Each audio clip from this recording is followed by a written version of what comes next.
Hey, what's up, rock stars? It's Rox coming to you today with a review for Real Housewives of Potomac Season 6, The Reunion Part 2. So let's get to it, shall we? All right, you guys. So the show opens where it ended last week, which was with Candace and Mia arguing. Candace argues with everybody, doesn't she? All right, you guys. So the show opens with where it ended last week, which was with Candace and Mia arguing. Remember, she had said that she felt away because Mia was trying to blame her mother's possible relapsing on Candace, and Candace resented, the fact that she made that statement. You brought the lady on here to parade her around for a storyline. Now you trying to blame it on me. That's on you. Mia goes on to say that her mom wanted to come on the show to share her story, and she was going to say more about it, but her and Candace were arguing back and forth. She couldn't get her words in. She told Candace to shut the fuck up so that she can speak. So they're just arguing, you guys, and the topic is whether or not Candace cuts too deep when she shades people. Candace's whole point is everybody does it on the show, but everybody seems to have a problem the most with the way that Candace handles her shade. Karen says, I don't think anybody does any shade better than me and Gizelle. However, we do not cut too deep. And Candace was like, that's bullshit. Okay, you have said some foul things, which Karen did say some foul things earlier this season. She said that Gizelle had an STD. She said that Gizelle went to Sing Sing, even though we didn't know what that meant at the time, but she was trying to say that Gizelle went to some sort of mental institution because she had a nervous breakdown over what Jamal had done to her at the beginning, when they first divorced. I didn't know any of this. You guys told me this in my comments back when Karen said it. And if that is indeed true, then yes, that is very below the belt too. The fact that Gizelle may have had a nervous breakdown, may have caught a STD from her husband, may have needed to have gone to some sort of center or hospital to try to get herself together. I mean, people shouldn't be using that as casual shade on a show like this. So yes, everybody has had their times when they've used below the belt sentiments. All right, we talk about body shaming and how they body shamed Wendy. Okay, and Wendy says yes, they did body shame me, and they have all cut too deep. She agrees with Candace, but what is clear is that Candace doesn't feel that she goes too far. I think that the majority of the cast feels like Candace goes too far. I think that a lot of the viewers feel that Candace goes too far. There's a lot of viewers who don't believe that Candace goes too far. I guess it just all depends on what you can and cannot tolerate. Okay, I think that the fact that it's more constant with Candace is more of the issue.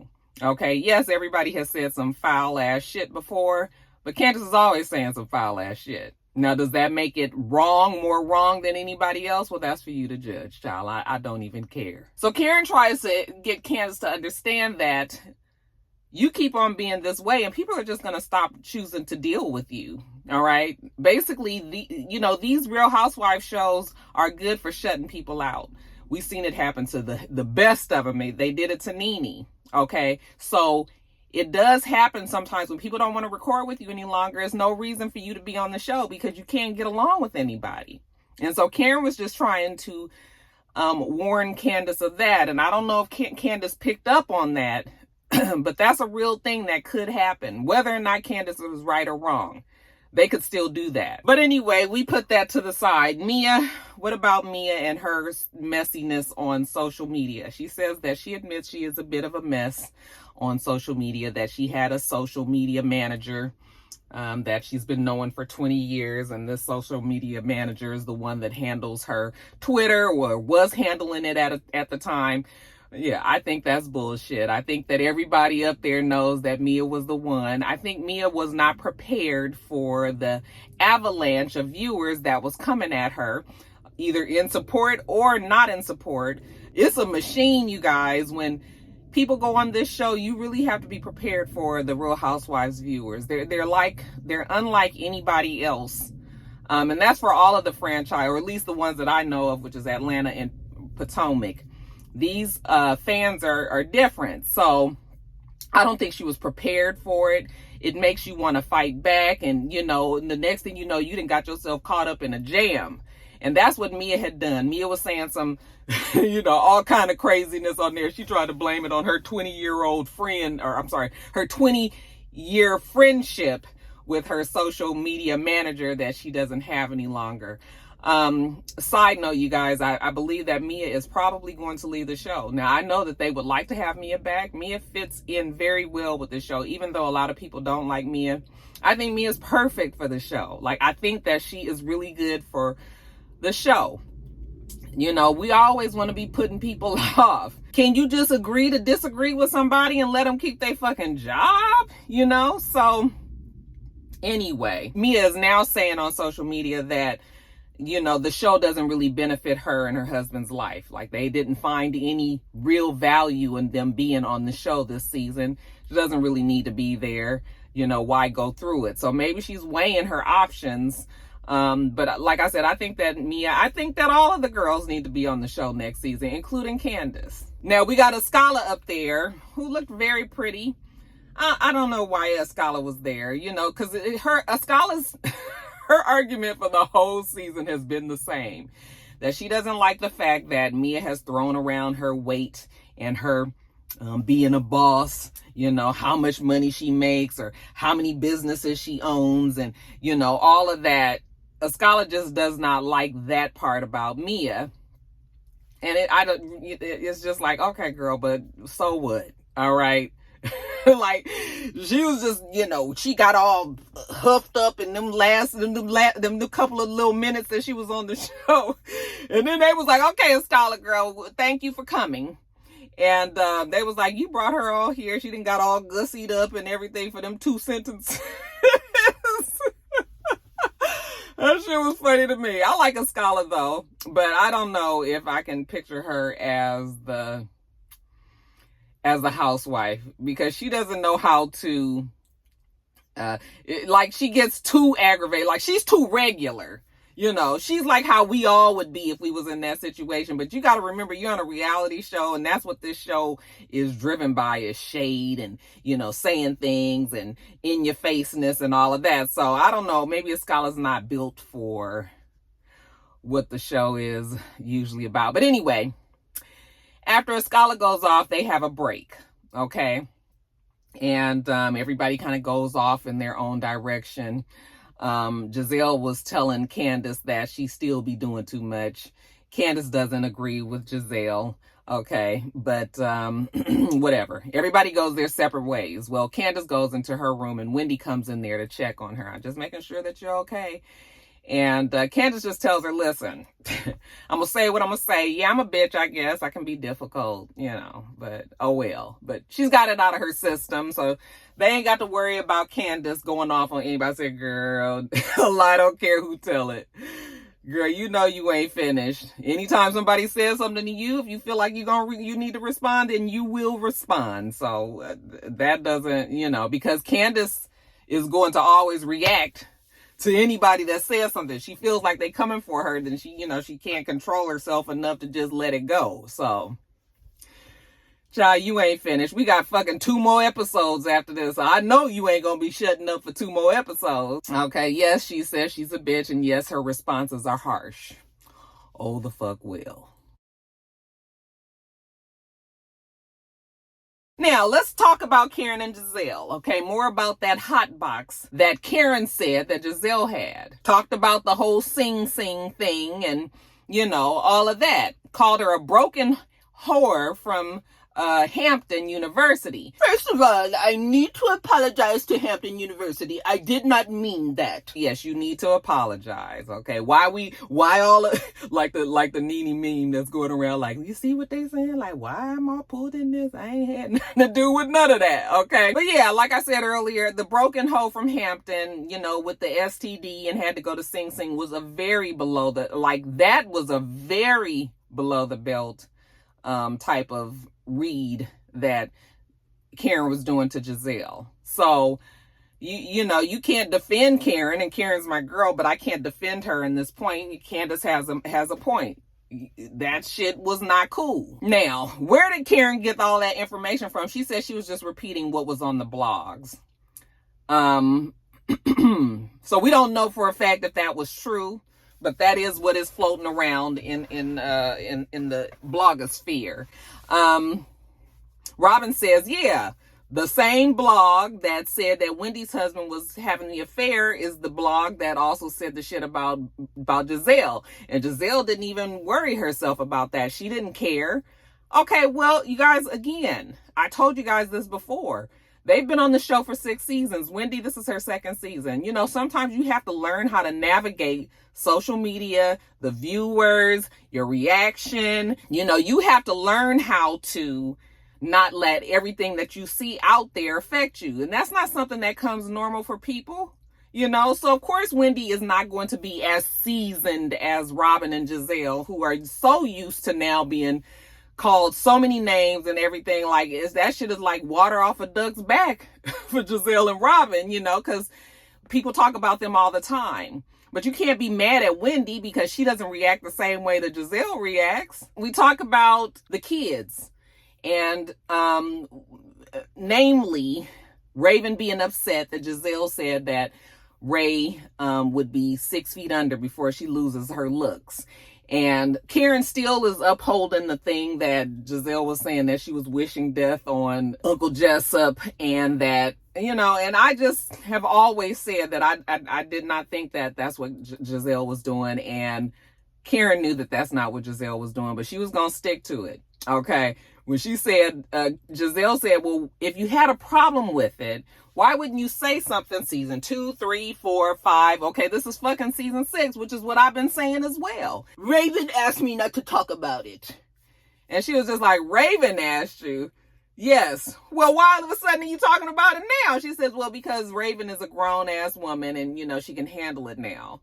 Karen is going to stick to that lie. We know Karen will stick to a lie, even though we all be like, girl, you is lying. But fine. If you said Raven was upset about it, okay, we didn't, they already apologized for it, so we've already moved past that. We start on and Wendy arguing about the kids. And I guess the kids, Gizelle's daughter had picked up, or some of Gizelle's friends had picked up, that Wendy had looked her up and down. Grace had looked Grace up and down when she was walking by her, I think at the video shoot. No, not at the video shoot. Where were they? At Gizelle's house when she had the little function. And they showed a clip of it. And I mean, yeah, she did look at her, but it didn't look like she was looking her up and down to me. And it wasn't like she smirked or did anything. She just kind of looked at the girl as she walked by. Okay. I think that people are looking for a reason to be upset on both sides, both Wendy and Gizelle's side. All right. Because to me, I just didn't see it. Now, there's all this other stuff going on Twitter about Wendy's kids. I guess she had her kids had been sick. One of the kids had been sick and was in the hospital. They didn't show this on the show, but I saw it in the tweet. Somebody sent the tweet to me. Gizelle was the only housewife that did not reach out to her. So there's other reasons why Wendy is so offended and hurt or upset and mad, whatever you want to call it, about Gizelle. Okay. She was saying Gizelle did not reach out to her to, at least wish her son well, when he was very sick, and then went on to some show, maybe I think it was Wendy Williams or something, was still shading Wendy when she knew that Wendy was going through what she was going through. And so that's playing around in the background that we don't see on the reunion. Okay. I don't know why Wendy would think that Gizelle would reach out to her. They're not friends. But yes, it would be nice to do something like that, because the kids should be off limits. You should... the kids don't ask for this kind of shit. So, it would have been nice if Gizelle did it, but it's not a requirement. But that is something that you can still hold on to and be even more mad about, So, anyway, that's playing around in the background. But Wendy said that she is going to be the bigger person. She apologizes to Grace if Grace felt like she was like, you know, judging her or looking her up and down or whatever it was that she was doing. I was just like, we gonna ask Karen one more time what you meant about that sing situation. Karen said that she just said it because it sounded good. They're just trying to sweep that whole thing under the rug because it was a nasty comment. Andy says, well, what can you guys say positive about each other? So Gizelle tells Karen that even though they've been through a whole lot, you know, and the shit that them two, you know, got into when they finally tried to make the bridge back to each other and Karen came to Gizelle's house, you know, she thought it was very nice that that Karen brought Gizelle a gift. Okay. And not only that, she was very happy to see when she saw the girls that she immediately jumped up and gave them a hug. And it was just like old times because they've seen each other's kids grow up. They've known each other for many, many years. Like, you know, and then Gizelle gets a little broken up. And I was like, out of all the shit that's happened, this is what breaks Gizelle up. Child, I'm telling you, you just can't even imagine why people would get emotional over certain things. But anyway, that made Gizelle kind of feel like she's gonna cry. And so then Gizelle was just like, well, you know what, Gizelle, you and I have been through a lot. But one thing that binds us together is motherhood. And you are a hell of a mother. She says that she's looking forward to moving, you know, in a more positive direction with Gizelle. You know, we're always going to shade each other because that's how we roll. But maybe these two, you know, because it is fun to see when people who are such enemies finally can kind of get together and just laugh, and especially Gizelle and Karen, because, you know, when them two are together, they're quite funny. So, okay, a breakthrough. Can we get a hug between Gizelle and Karen? Well, Gizelle looked very excited to do it. I said, look at Gizelle really trying to bury the hatchet on this one. Maybe it did bother her that her and Karen was in that position. Okay. So yeah, she jumps up, gives her a hug, whatever. Now, you guys, moving on to Ashley. So, Ashley has her two boys now, Dean and Dylan, okay, respectively 2 years and about 3 or 4 months and 7 months old. Andy says that he feels like she's doing better postpartum on the second one. I honestly feel, even though it's not always the truth, but that second baby, I feel like the first baby, the reason why you kind of go through it is because you just don't know what the hell you're doing. You don't know what to expect. All right. It's just all very new. And that just, and your hormones is crazy and everything, right? When you have that second baby, a lot of the times your body already understands the hormone changes because you've been through it before. And quite frankly, you kind of know what you're doing more on the second baby. So you're more relaxed, which makes the baby more relaxed, which makes things a little bit easier. You're not always stressed, you know, and so that might be part of the reason why Ashley is in a better place with baby number 2 as well. What's up with Michael being a producer? Well, he wants to produce film. He's been in real estate for 40-something years, and now he just wants to do something new. They was like, what kind of film is he doing? Is it porn? I was just like, well, why not? I'm sure you can make, well, shit, do they make money on porn anymore? Shit is free on the internet. Like, that ain't gonna make you no money, honey. You need to do something else. Are they back sexual? And Ashley says, yes, she's feeling very much like how she used to. You know, they doing the things that they used to do. And so she's all good in that department. Now, the body shaming that Candace does to Ashley, calling her wide-bodied ass. Again, we go back to the Candace cuts too deep. Candace, you know that this woman just had a baby, and of course her body is not going to all, you know, everybody don't just jump back into, especially at that second baby, your body don't always just go back to the way it was when you had the first baby. So they felt like that was fucked up that she said that. We go back and forth with the insults between Candace and Ashley. Okay, I don't have the energy to tell you guys what the insults were, but they go back and forth. Everybody is both saying something. Finally, Candace says, well, you know what, me as a black woman, Ashley said that my hair was dry. Should I have been offended by that? Well, maybe your hair was dry. Fuck, we have said many times that Ashley's hair was dry. Okay, we've talked, in depth about how fucked up Ashley's hair can be. All right, so, you know, after we talk about that, then I know that where this is heading, we about to get to this whole colorism thing. And you guys, I hear the comments about colorism on the show. First of all, I don't even think Candace is dark. People keep lumping her in as a dark-skinned woman, and she's not even dark to me, okay? She's not as dark as Wendy. Wendy is definitely a dark-skinned woman, but I wouldn't say that Candace is, okay? Anyway, everybody on the fucking show is black. So when the colorism thing comes up and, you know, they ask Karen, does she feel like they have colorism problems there? And she says no, you know, that's just something that she doesn't feel like that's what they face. Was it Karen or Ashley? Anyway, actually, that was Ashley. I'm sorry. She said that she doesn't feel like they have colorism. The whole thing is, if you have a cast of black women and some are light and some are dark, you cannot have a problem with the dark-skinned girls without, as soon as you say something about the dark-skinned girls, then you are labeled as a colorist. Fuck the fact that maybe the dark-skinned girl is a bitch. I'm not saying that Candace or Wendy is, but what I'm saying is people automatically want to say that you don't like a person just because they're dark-skinned, you know? And I honestly don't care what anybody's color is. I do not care. Ashley and Candace start arguing again. And Candace says that Michael called Chris white trash.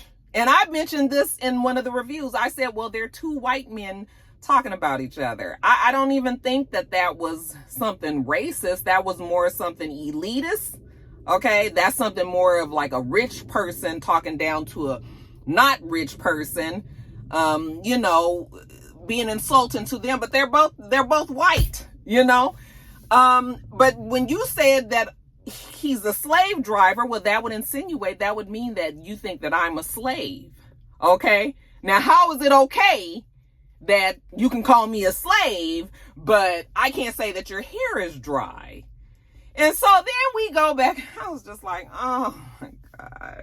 What is the problem really exactly, Candace? Why do you just don't see it for Ashley? Well, we finally get to it. Ashley upset her very much when she went on to do the deposition for, which I totally get. All right. Because really you should have just stayed out of it. I think that people should have just stayed out of that thing with Monique and Candace.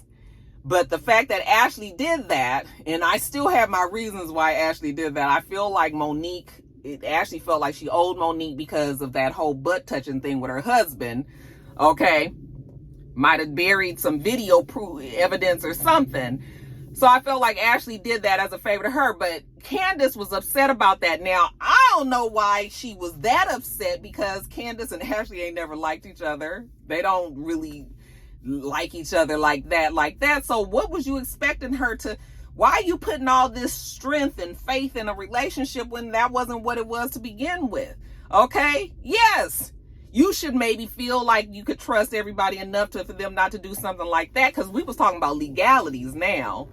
But at the end of the day, girl, you know what? Once you know how a person moved, and you just know how they move, and you just move on with your life. I mean, you having all of these issues because Ashley, you know, so she said that she can't trust Ashley. Well, this is the same thing that she told Karen, but she's been able to move on with Karen. All right. You ain't got to trust nobody. Y'all just be able to be with each other on this show and get on with the business of the show. But, you know, so she's upset that she did that. Ain't nothing Ashley can do about it now. So moving on along. Zen Win. Okay. Was she really Zen Win? She said she didn't give herself that name. That's the name that Eddie had given her. One of the viewers writes in and asks her what exactly did she have done to her body. She said that she had saggy titties, so she had her titties lifted, and then she had implants put in. She had some fat taken out of her stomach and put into her butt. She had a Brazilian butt lift, you know, like fat transfer. And that's pretty much all she did. So flattened her stomach, made her butt bigger, made her boobs up high and fuller. Then we get into the whole thing about Gizelle and Robin not understanding why Wendy had changed.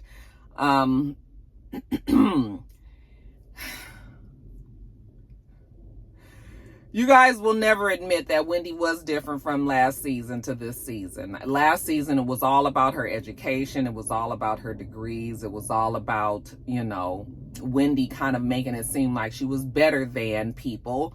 Or not necessarily feeling like she was better than people, but demanding the respect that she has these degrees and all.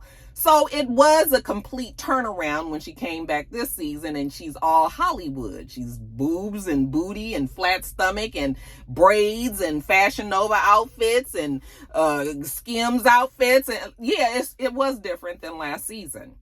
Should she be nailed to the cross about that? No. Okay, because everybody should be able to do what they want. It was clear that Wendy desired to be going in a different direction. She didn't want to be at St. John's anymore. She had already said that last season. She doesn't want to be a professor, she wants to do other things. So that part wasn't surprising, but yeah, it was different.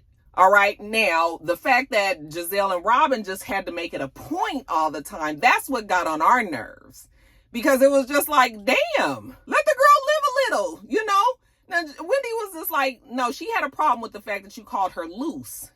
And Robin says, okay, I did use the wrong words. I shouldn't have said loose. I should have said more like you were more relaxed. You kind of more go with the flow. You're not as uptight as you were last season. Okay. Wendy said we could have all sat down and talked about it, but instead you went to everybody else and they were like, no, well, we did try to talk to you. Yeah, but it all happened around the same time. It just wasn't handled correctly. And again, why do you guys fucking care this much? Why do you care this much?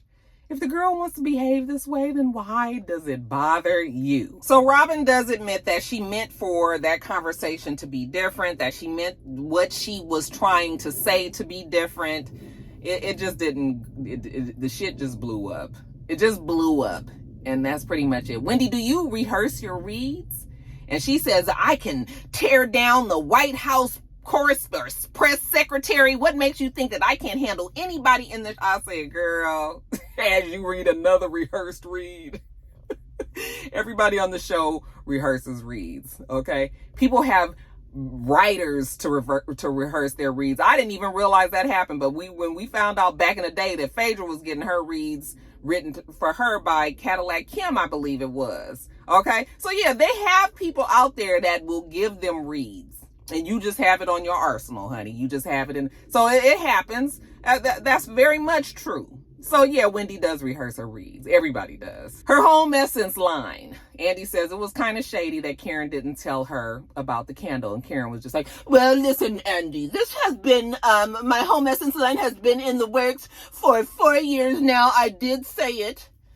And she does show when they were at the expo some years ago and Gizelle was there and she mentioned that she was going to move into the direction of home, home goods and candles and all of that. Okay. So yes, Karen did say it. She didn't never say it to Wendy, but she has said it in the past. Okay. A whole bunch of funny hijinks about the 1 wick and the 3 wick. Okay. The 1 wick wonder being Wendy, but Wendy said that she's got a 5 and a 7 wick candle coming out. Okay, not when they was recording, but by the time this aired. I haven't been on her website. I saw Jaylee's Corner had posted that her 1 wick candles was something like $40-something. I was like, what? No, maybe 50. Was it $56? I said, oh my. Now I don't know if that's still what it is, but now I can't imagine if the 1 wick is that much. How much is these damn 5 and 7 wicks about to be? But yeah, we get a cute little roasting shady session about these 1 wick versus 3 wick candles. Then we talk about the Wendy and Eddie rumors. I was like, didn't we already talk about this? Why are we talking about it again? Who up there had heard the rumor? Okay. Candace said she had never heard the rumor. Robin knew about it. So did Karen. It was on a non-credible blog. And, it shouldn't even been taken that seriously. Wendy's whole point was, which I very much understood, Wendy was like, yeah, but the blog, it was non-credible. It's 100 people that probably saw it. But then you come on the show and you use it, and there's millions of people that watch this show, then now it's turned into something else. Why would you bring that to the show? And they continue to say that they were just checking on Wendy to make sure that she was okay. And Wendy was just like, but... the words that you used was that maybe I had this my body done because I was overcompensating about what, the rumors with Eddie. All right. And why would you say that? That's misogynistic. Okay. And I wouldn't say anything like that about you. You had your stomach done and you still couldn't keep Jamal. I was just like, how many times are we going to talk about Jamal? I mean, can you just bring up another boyfriend? Gizelle has had other men, but everything is about Jamal, who wasn't even on the show. I'm just like, I'm so over it. I'm so over it. It's like a tired ass read. How many times we gonna run Jamal through the ringer? We already know he ain't shit, never shit ain't gonna be shit. They're not together. So I'm just like, oh God. So again, Gizelle said that she was trying to check on her. She knows how hard these social media streets can be, how difficult it is to navigate through them. So she considered what she was doing, checking on Wendy. Wendy didn't see it that way. But I'm just like, it's just so over. I'm tired of it. I can't believe that we have 2 more episodes. The last episode is going to be all Nicki Minaj from what they say. So, I mean, we'll see if Nicki Minaj is just really going to be in their face about it. I think that's what they want Nicki to do.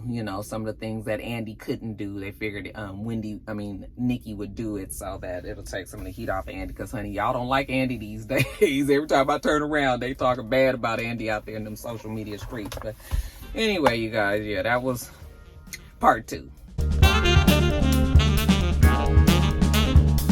All right, you guys, I got to get off of here. I got to get on back to work. Okay, make sure that you rate, comment, and subscribe to the channel. I'm itsrox. The channel is itsrox. Everything else I do will be in the bottom bar.